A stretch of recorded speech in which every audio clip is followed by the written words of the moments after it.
술 좋아하시죠? 저녁에 소주 한 잔도 기분 좋아지죠. 근데 말이에요, 어르신. 세상에 이렇게 많은 술 중에 맥주와 소주, 막걸리 그리고 위스키 등 저 중에 마시면 진짜 몸 망가지는 술이 따로 있다는 거 아세요?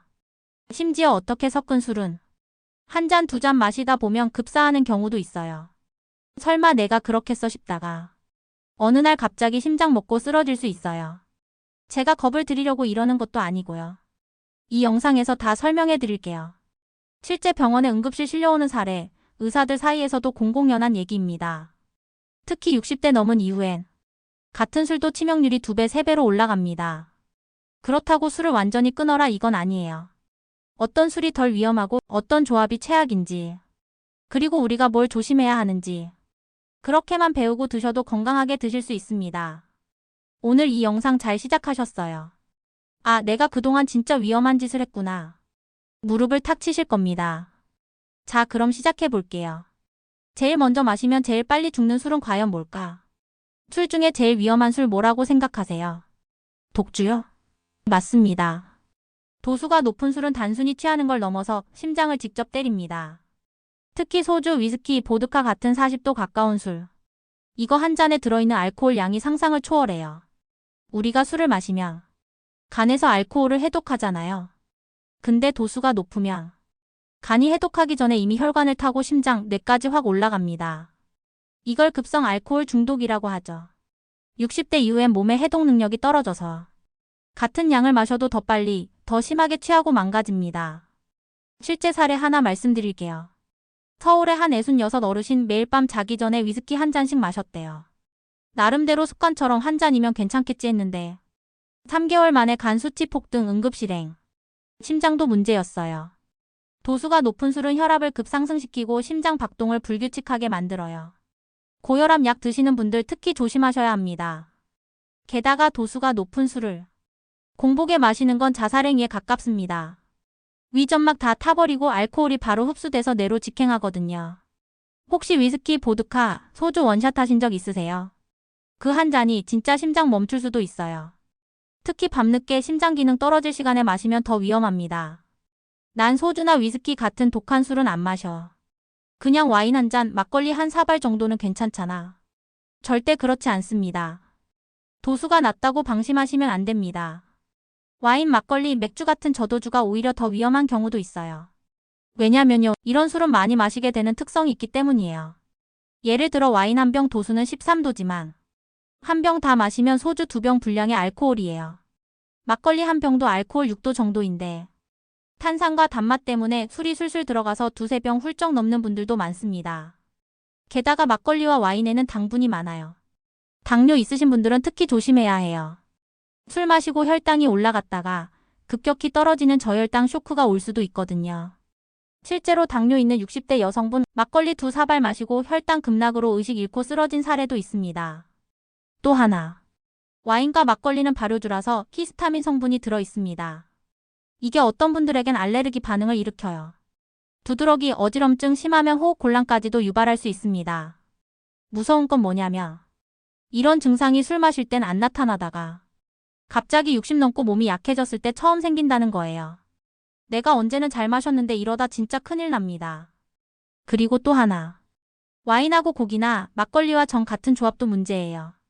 알코올지 방탄수화물의 3중 콤보는 간에 어마어마한 부담을 줍니다. 지방간, 고지혈증, 췌장염 그냥 세트로 따라와요. 결국 중요한 건 도수가 낮다고 마음 놓고 마시면 안 된다는 겁니다. 오히려 더 많이 마시게 되고 더 천천히 몸을 망가뜨리니까요. 약한 술이 더 무섭다. 이 말 오늘 꼭 기억하셔야 됩니다. 혹시 소주에 맥주 섞어 드시는 분 계세요? 이른바 소맥. 예전부터 회식 자리 친구들끼리 한 잔씩 돌릴 때 한 번쯤은 다들 드셔보셨을 거예요. 근데 어르신, 이 혼합주가 진짜 제일 위험한 술 습관이라는 거 알고 계셨나요? 왜 그런지 설명드릴게요. 소주는 도수 20도, 맥주는 4에서 아무리 독해도 5도. 서로 다른 종류의 술을 섞으면 간이 각각 따로 해독해야 돼요. 그 말은 곧 해독 속도는 느려지고 알코올은 오래 남게 된다는 뜻입니다. 게다가 문제는 도수만이 아닙니다. 섞는 순간 술의 흡수 속도가 확 올라갑니다. 쉽게 말해 더 빨리 취하고 더 늦게 깨고 더 크게 후회하게 되는 거죠. 실제 사례 말씀드릴게요. 부산에 사는 66세 어르신. 회식 때 소맥 2잔, 양주 1잔, 와인까지 섞어 마셨대요. 그날 밤 집에서 자다가 갑자기 심장이 멎는 급성 심정지로 응급실 실려갔습니다. 간 수치요. 검사해보니 정상 기준의 8배 이상. 의사 말로는 술을 하나만 마셨으면 버텼을 수도 있는데 이렇게 섞으면 간이 완전히 무방비 상태로 당한다더군요. 또 하나, 소맥은 탄산이 포함돼 있어 알코올 흡수를 더 빠르게 만듭니다. 이 말은 곧 혈중 알코올 농도가 더 빨리 올라가서 뇌에 더 강한 자극을 준다는 거예요. 그 순간 기분이 좋아질 수는 있어도 그 대가는요, 기억이 끊기고 속이 뒤집히고 간은 망가지고 심장은 터집니다. 특히 60대 이후엔 간 기능도 떨어지고 위장도 예민해지기 때문에 혼합주 한두 잔이 젊을 때 소주 한 병보다 더 위험할 수 있어요. 그래서 결론은 간단합니다. 술은 절대 섞어 마시지 마세요. 그거 그날 기분 좋자고 마셨다가 인생 망가지는 지름길입니다. 지금까지 들으시면서 그럼 대체 무슨 술을 마시라는 거냐? 이런 생각 드셨을 거예요. 소주, 양주, 막걸리, 와인 다 위험하다고 하니 내가 그냥 물만 마시고 살아야 하나 싶으시죠? 그 마음 이해해요, 어르신. 그래서 오늘은 60대 이후에 마실 수 있는 덜 해로운 술의 조건을 먼저 알려드릴게요. 첫째, 도수가 낮고 첨가물이 적은 술을 고르셔야 됩니다. 예를 들면 순한 맥주나 설탕이나 인공향료가 들어가지 않은 생막걸리 같은 것들이죠. 요즘 나오는 과일소주, 칵테일류는 맛은 달콤하지만 설탕과 첨가물이 너무 많아서 간에 훨씬 독합니다. 둘째, 정제되지 않은 자연 발효주가 더 낫습니다. 예를 들어 전통 방식으로 만든 막걸리나 첨가물 없는 생주종 맥주 같은 경우 적은 양을 천천히 마시면 간이 해독할 수 있는 여유도 생기고 당분 과다로 인한 혈당 쇼크도 피할 수 있습니다. 셋째, 소량만 식사와 함께 마시는 게 가장 좋습니다. 공복에 술 마시는 게 왜 위험하냐면요. 위에서 바로 흡수돼서 알코올이 뇌랑 심장에 직격으로 들어가기 때문이에요. 반대로 식사 중 술을 마시면 음식물이 알코올 흡수를 막아줘서 몸에 부담이 덜 갑니다. 넷째, 일주일에 2번 이하, 1잔에서 2잔 이내가 이상적입니다. 나는 매일 1잔씩 마시는 게 낙이야 하시는 분들. 그 습관이 10년 후 간경화, 심장질환, 기억력 저하로 돌아올 수 있습니다. 마지막으로 가능하면 술을 마신 다음 날은 충분히 수분을 섭취하고 휴식하셔야 됩니다. 간이 회복할 시간도 줘야 하니까요. 정리하자면 도수 낮고 첨가물 적고 식사와 함께 적은 양만. 이 4가지만 기억하시면 술로 인한 위험 절반 이상은 막을 수 있습니다.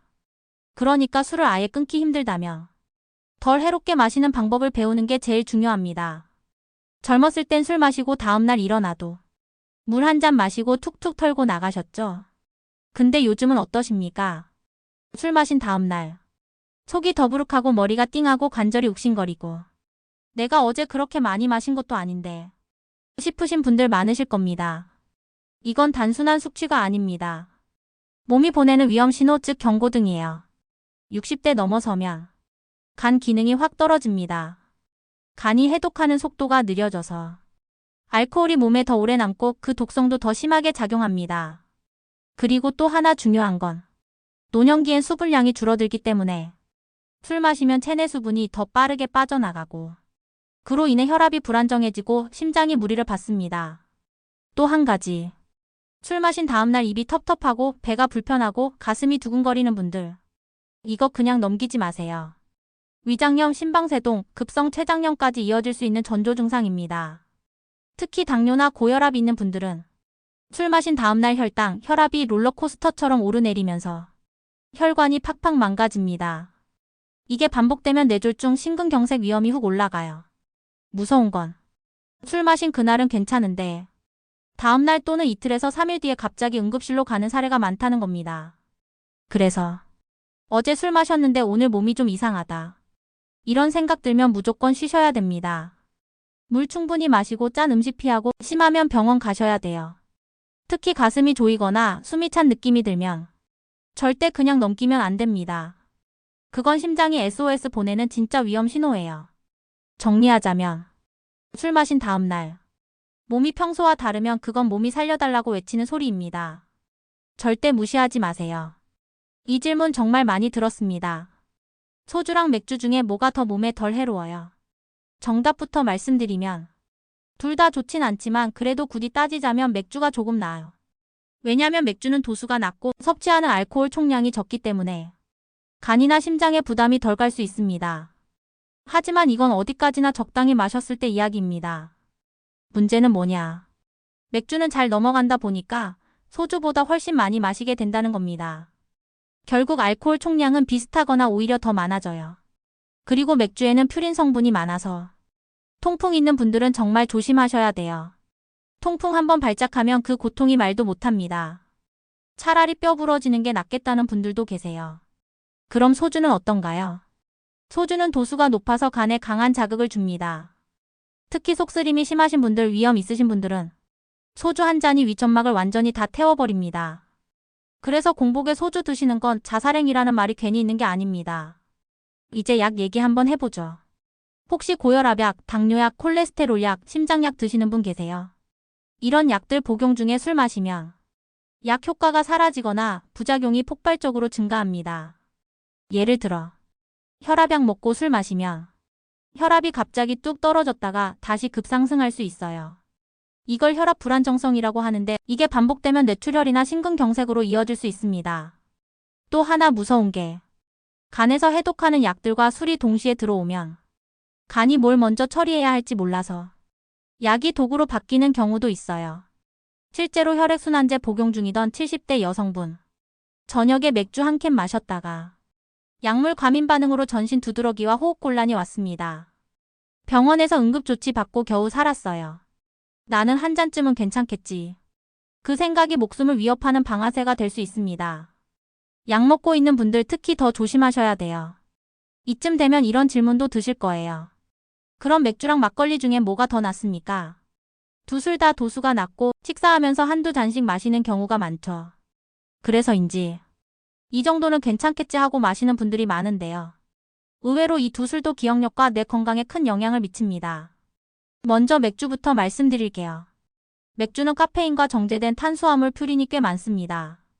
이게 계속 쌓이면 혈당 불안정과 염증 반응을 일으켜서 뇌 기능이 떨어지기 쉬워요. 게다가 맥주 마시고 나면 금방 졸리죠. 그게 멍한 뇌파 상태를 유도해서 기억력 감퇴로 이어질 수 있다는 연구도 있습니다. 반면 막걸리는 어떤가요? 막걸리는 자연 발효식품이라 몸에 좋다는 이미지가 있죠. 맞는 말입니다. 근데 문제는 요즘 시판되는 막걸리는 대부분 당분과 인공감 미료가 들어있다는 거예요. 특히 달달한 맛이 나는 막걸리들은 한 병만 마셔도 혈당이 급격히 올라갔다가 내려가는 롤러코스터를 탄다고 보시면 됩니다. 이 과정에서 뇌세포에 큰 부담이 가고 집중력과 기억력에 안 좋은 영향을 줍니다. 그럼 둘 중에 뭐가 더 낫냐? 정답은 첨가물 없는 전통 생막걸리 쪽이 약간 더 낫습니다. 다만 이것도 소량 식사와 함께 천천히 마셔야 해요. 많이 마시면 똑같이 위험합니다. 그리고 여기서 중요한 포인트 하나. 술이 뇌를 직접적으로 공격한다는 사실입니다. 술을 마시면 뇌세포가 일시적으로 마비되고 장기적으로는 뇌 부피가 줄어들어요. 실제로 지속적인 음주는 치매 발병률을 3배 이상 높인다는 연구도 있습니다. 특히 알코올성 치매라고 해서 술이 원인이 되는 기억력 상실 인지 장애가 따로 분류돼 있거든요. 이건 절대 가볍게 볼 문제가 아닙니다. 요즘 이상하게 이름이 생각 안 나, 뭘 자꾸 까먹는다. 이런 증상 느끼시는 분들 계시죠? 그게 단순 건망증이 아니라 술로 인한 뇌 기능 저하일 수도 있다는 거 꼭 기억하세요. 오늘 기억 안 나고 내일 이름이 생각 안 나는 것. 그게 술 때문일 수 있습니다. 이제는 잠 얘기 좀 해보려고요. 나는 소주 한 잔 마셔야 잠이 와. 위스키 조금 마시면 깊이 자더라. 이런 말씀 많이들 하시죠? 근데 그거 아십니까? 술 마시고 자는 잠은 자는 게 아니라 쓰러지는 거라는 말이 있어요. 그리고 그 중에서도 소주와 위스키는 수면질을 더 심하게 망가뜨리는 주범입니다. 자, 그럼 소주랑 위스키 중엔 뭐가 더 위험할까요? 결론부터 말씀드리면 위스키가 훨씬 독합니다. 왜냐면 도수가 더 높고 체내 흡수가 훨씬 빠르기 때문이에요. 소주는 보통 도수 16도에서 20도 사이인데 위스키는 40도 이상입니다. 같은 양을 마셔도 몸 안에 들어오는 알코올의 양이 2배 가까이 많다는 뜻이죠. 그럼 소주는 좀 낫냐? 그렇지도 않습니다. 소주도 도수는 낮지만 알코올 외에 화학 첨가물과 발효 잔여물이 많아요. 그래서 속이 더부룩하거나 숙취가 더 오래가고 간이 처리하기도 더 복잡합니다. 이제 수면 얘기로 돌아가면 술을 마시면 처음엔 잠이 잘 오는 것처럼 느껴집니다. 하지만 실상은 수면의 가장 중요한 단계인 깊은 수면이 거의 사라져요. 특히 위스키처럼 도수가 높은 술은 REM 수면 즉 꿈꾸는 단계를 완전히 망가뜨립니다. 그 결과 아침에 일어나도 몸이 무겁고 머리가 멍하고 피곤이 안 풀리는 겁니다. 게다가 술 마시고 자면 중간에 자주 깨고 소변도 자주 보게 되고 결국 전체 수면의 질이 완전히 무너집니다. 실제로 서울 아산병원 연구에 따르면 60대 이후에 매일 술을 마시고 잠드는 습관이 있는 사람들은 불면증 발생률이 2.7배, 우울증 위험이 3배 이상 증가했다고 나왔습니다. 그리고 잠이 부족하면 치매 위험도 급상승했고요. 잠 잘 자는 게 뇌세포 회복의 핵심인데 술 때문에 잠이 얕아지면 뇌가 하루하루 망가지는 거예요. 술 마시고 푹 잤다는 말.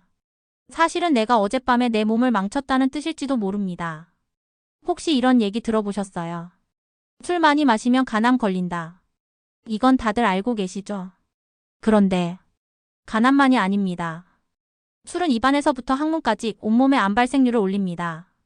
위암, 식도암, 대장암, 췌장암, 유방암까지 모두 알코올과 강하게 연관돼 있다는 게 세계보건기구 WHO에서 공식으로 발표한 내용이에요. 자, 그럼 또 궁금하시죠? 그럼 어떤 술이 암을 덜 일으킵니까? 정답부터 말씀드리면 없습니다. 모든 술은 암 위험을 높입니다. 단지 도수가 낮고 첨가물이 없는 술이 조금 더 낫다는 겁니다. 예를 들어 전통 생막걸리나 무청과 맥주 같은 건 위스키, 소주, 칵테일보단 상대적으로 덜 해롭긴 해요. 왜냐면 술이 암을 유발하는 가장 큰 이유가 아세트알데히드 때문인데요. 이건 술이 체내에서 분해될 때 나오는 독성 물질입니다. 이 물질이 DNA를 손상시켜서 암세포를 만들어냅니다. 문제는 도수가 높을수록 아세트알데히드도 더 많이 생성되고 간에서 해독하기도 어려워진다는 점입니다. 실제 연구에 따르면 소주, 위스키, 보드카 같은 증류주가 막걸리, 맥주 같은 발효주보다 아세트알데히드를 훨씬 많이 생성합니다. 즉 강한 술일수록 암 위험도 강해지는 거예요. 또 하나 무서운 건 술을 매일 마시는 습관이 쌓이면 우리 몸은 이 독성 물질에 계속 노출되면서 방어력을 잃게 됩니다. 이게 60대 이후 급격하게 암 발생률을 높이는 이유입니다. 그리고 담배를 피우시는 분들 술까지 같이 드시면 구강암, 후두암, 식도암 발병률이 30배 가까이 증가합니다. 이건 실제 통계예요. 이 정도는 괜찮겠지. 그 생각이 암의 씨앗을 매일 심는 행동일 수도 있다는 거. 꼭 기억하십시오. 지금까지 여러 술 얘기했죠. 소주, 위스키, 맥주, 막걸리, 와인까지. 그럼 도대체 건강에 제일 위험한 술은 뭐냐? 정답은 좀 의외일 수 있습니다. 가장 위험한 술은 습관처럼 마시는 술입니다. 무슨 말이냐면요. 어떤 술이냐보다 더 중요한 건 얼마나 자주 어떻게 마시느냐예요. 매일 밤 소주 한 잔이라도 습관처럼 마시는 분. 퇴근 후 맥주 한 캔이 없으면 잠이 안 온다는 분. 이게 제일 무섭습니다. 왜냐면 몸은 회복할 시간도 없이 계속 알코올에 시달리게 되고 그게 간, 심장, 뇌, 장기 전체를 서서히 망가뜨리는 지름길이거든요. 실제로 경기도 고양시에 사는 71세 남성분. 나는 술 센 편도 아니고 소주 한두 잔만 마신다. 근데 매일 마셨습니다. 그 결과 간 수치 정상이던 분이 6개월 만에 간경화 초기 진단 받으셨어요. 잘못 드시는 술이 이렇게 무서워요. 반대로 위스키나 와인 같은 고급 술만 가끔 마신다고 해도 빈속에 마시고 포금하고 잠 안 자고 스트레스 많은 상태면 그 역시 치명적입니다. 그래서 의사들이 공통으로 하는 말이 있습니다. 술은 종류보다 습관이 문제다. 그리고 통계적으로 봤을 때 가장 많이 응급실로 실려오는 조합이 소맥입니다. 도수는 애매하고 달달하게 넘어가서 과음하게 되고 간은 미쳐버리고 심장은 멎을 뻔하고 그야말로 최악의 술 조합이죠. 그 한 잔이 10년 후 내 심장과 뇌, 간을 결정짓는다는 거. 제발 오늘 이 영상을 통해 기억해 주셨으면 좋겠습니다. 오늘 이야기 어떠셨습니까? 처음엔 술이 뭐 얼마나 문제겠어 하셨을 수도 있어요. 근데 들으시면서 마음 한켠이 찔리는 부분 분명히 있었을 겁니다. 우리가 그동안 이 정도는 괜찮아, 내가 마시는 양은 별거 아니야. 이렇게 넘겨온 그 한 잔 한 잔이 쌓이고 쌓이고 또 쌓여서 지금 내 몸을 조금씩 망가뜨리고 있는 걸지도 모릅니다. 그거 몸은 알고 있어요. 자꾸 피곤하고 자꾸 까먹고 밤에 잠이 안 오고 다 이유가 있는 겁니다. 술은 인생의 친구일 수 있습니다. 근데 그 친구가 이제는 내 건강을 갉아먹는 적이 되고 있다면 이쯤에서 한번 멈춰서 내가 지금처럼 마셔도 괜찮을까? 스스로 물어보셔야 할 때입니다. 술을 아예 끊으시란 말 아닙니다. 그 한 잔이 내 삶을 위협하는 위험한 습관인지 즐거운 기분 전환인지 이제는 제대로 판단하셔야 돼요. 그리고 혹시 그 한 잔 줄이는 게 너무 어렵다 싶으시면 이 영상 다시 보시면서 내 몸이 얼마나 소중한지 다시 한번 생각해 보세요. 술이 인생을 망치기 전에 내가 먼저 그 술을 다스려야 합니다. 우리 앞으로는 몸을 아끼는 방향으로 한 잔 한 잔 선택해 봅시다. 건강하게 오래 같이 갑시다. 영상이 도움 되셨다면 친구분들께도 꼭 공유해 주세요. 같이 살자고요. 감사합니다.